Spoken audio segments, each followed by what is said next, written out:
मैं मौजूद हूं जनपद मुजफ्फरनगर के डीएम कार्यालय के बाहर यानी कचहरी परिसर में। और कल भारतीय किसान यूनियन टिकैत का धरना था और आज जो है भारत माता भक्त संगठन की ओर से भी पदाधिकारी आए हैं और उनका साफ तौर से कहना है कि दिल्ली में जो स्थिति बनी है वो बेहद निंदनीय थी।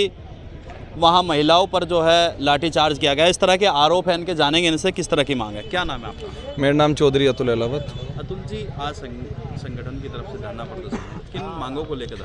भैया मांग तो हमारी ये है, जो योगी जी कहते हैं ना, योगी मोदी जी, बेटी बचाओ बेटी पढ़ाओ, वो हमें करके दिखाओ। ये ना करके दिखाओ जो दिल्ली में लाठीचार्ज कर दिया, इतनी गंदी गंदी जगह लट दिए जा रहे हैं महिलाओं के, हमारी माता बहनों के कपड़े पाड़े जा रहे हैं, रोडों पर घसीटा जा रहा है। ये थोड़ी हो जाएगा कहने का महिला बचाओ और बेटी पढ़ाओ बेटी बचाओ। इस्तीफा चाहिए शिक्षा मंत्री का, इस्तीफा चाहिए, बिल्कुल चाहिए जी। शिक्षा मंत्री कहाँ जा लिया? 152 पेपर लीक हुए, इन्हें ये नहीं पता तुम्हारे पेपर किसने लीक करे? इन्हें ये पता है सरकार को कि फंड किस पे कहाँ से आ रहा है, कौन क्या कर रहा है, पर इन्हें ये नहीं पता तुम्हारे पेपर कौन बना रहा? मैं बना रहा, आप बना रहे, जनता तो नहीं पेपर बना रही। पेपर तो गवर्नमेंट ही बना रही, गवर्नमेंट के अंडर में पेपर है, फिर कैसे लीक हो गए? गलती इसमें गवर्नमेंट की, जनता की नहीं है। जब धरना प्रदर्शन शांतिपूर्ण तरीके से चल रहा था, आरोप है कि छात्रों द्वारा भी जो है मारपीट की गई है।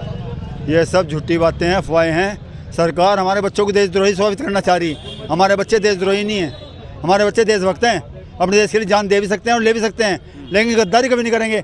यह गद्दार देश की सरकार है जो आज देश के किसानों के साथ गद्दारी करती। इसने हमारी बहन बेटियों के नाम पर वोट मांग लिया हमसे, बेटी बचाओ बेटी पढ़ाओ नारा देके हम भ्रमित हो गए। हमारी बेटी को रक्षा करेगी, सम्मान बचाएगी। और आज इसकी जो दिल्ली पुलिस ने काम किया है, दिल्ली पुलिस ने नहीं किया, वे भी हमारे बच्चे हैं, वे ऐसा कभी कर नहीं सकते। उन्हें भी बदनाम किया गया, दिल्ली पुलिस को और फोर्स को बदनाम किया जा रहा।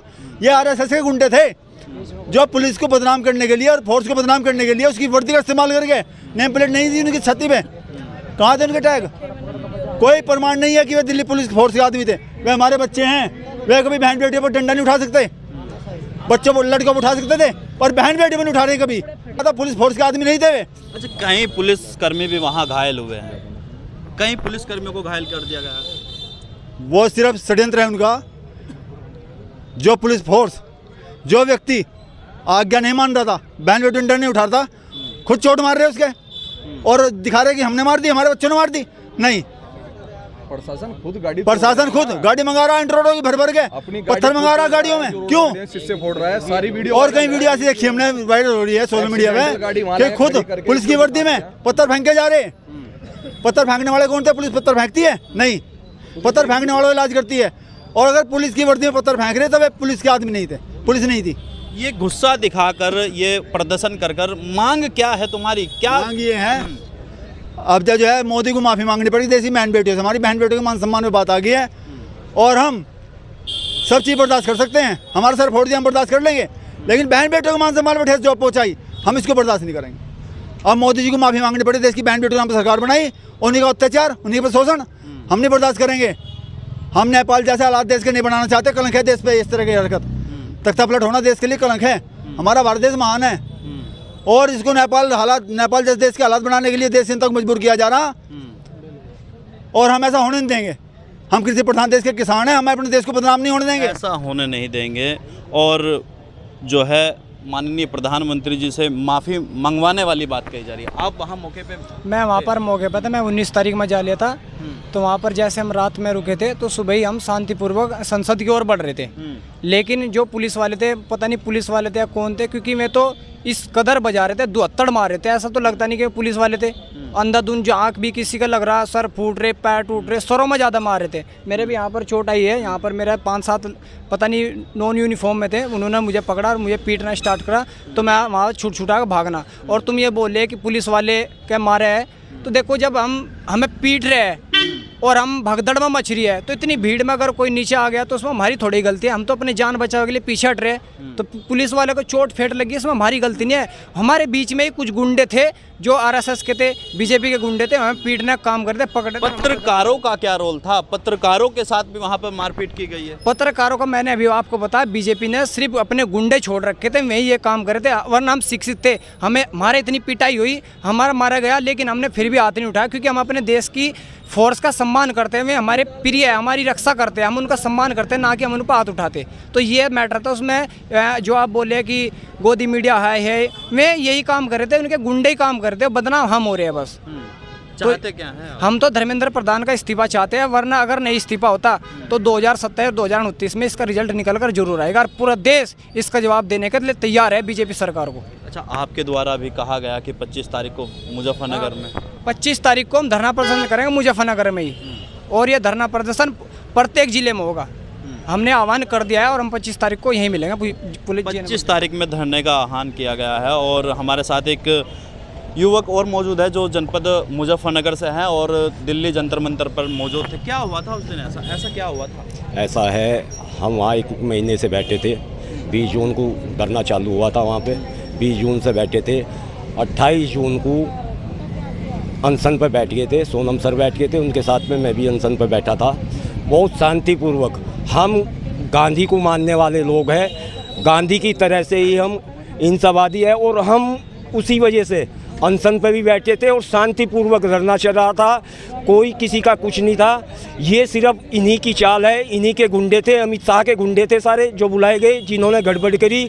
नहीं तो इतने दिन से धरना चल रहा था, कोई कुछ नहीं हुआ वहाँ पे, किसी ने किसी के साथ कुछ नहीं किया, ना कभी कुछ हुआ। दूसरी चीज़ क्या है कि ये उनकी मिली भक्ति चाल थी, इन्होंने ये दंगा फैलाया और जितना बुरा हाल ये हुआ। 20 तारीख को ये देश के लिए एक काला दिवस है, कलंक है, ये लोकतंत्र पे कलंक है। उस दिन धी बेटियों के साथ, बहनों के साथ जिस तरह बर्बरता की गई, ये कभी सहन नहीं होगी। जिनका जमीर मर चुका उन्हें तो कह नहीं सकते, जिसका जमीर जिंदा है वो इसे सहन नहीं करने का।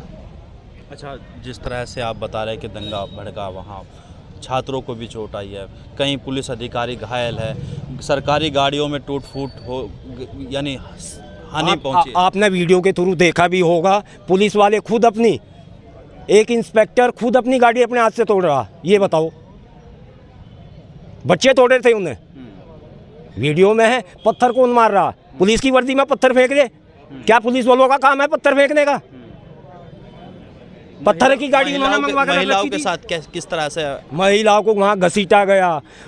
मेरे पे शब्द नहीं है, इतने गंदी तरह से व्यवहार किया महिलाओं के साथ में। उनकी छाती पे पैर रखा गया, उनकी छाती भींची गई, उन्हें घसीटा गया, उनके कपड़े पाड़े गए, गुप्त जगह उनके टंडे दिए गए। इससे कलंक का दिन नहीं हो सकता। क्या कहेंगे सरकार को? क्या सरकार का तो जमीर बढ़ गया, सरकार को तो इस्तीफा दे देना चाहिए। सरकार इस लायक है नहीं, धी बेटी माँ बेटियों पर हाथ गेरी सरकार। लग रहा है आपको कि धर्मेंद्र जी का इस्तीफा होगा? हाँ, इस्तीफा होगा, इस्तीफा लेंगे, नई सारी सरकार का लेंगे। सरकार जाएगी नहीं तो धर्मेंद्र का इस्तीफा ना हुआ तो मोदी को इस्तीफा देना पड़ेगा। ये युवा जाग गया, पढ़ा लिखा युवा है, इन्होंने ही भाजपा को लाए थे और यही भाजपा को खत्म करेंगे। यही भाजपा? हाँ, यही खत्म करेंगे। तो क्या रणनीति बनाई है आगे की?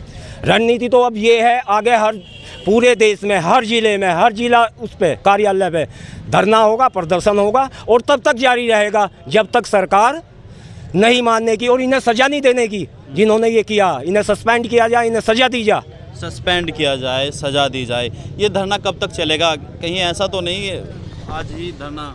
नहीं, ये धरना जब तक चलेगा, जब तक मोदी माफ़ी नहीं मांगता पूरे देश की बहन बेटियों से, तब तक हम धरना समाप्त नहीं करेंगे। और हम देश के युवाओं से जो डंडे खा के आए हैं, जनता माता भक्त संगठन, देशद्रोही नहीं है हम। इस संगठन के बैनर नीचे आ जाए, सभी संगठित हो जाएं और दिखा दे देश को देशद्रोही कौन है, देशभक्त कौन है।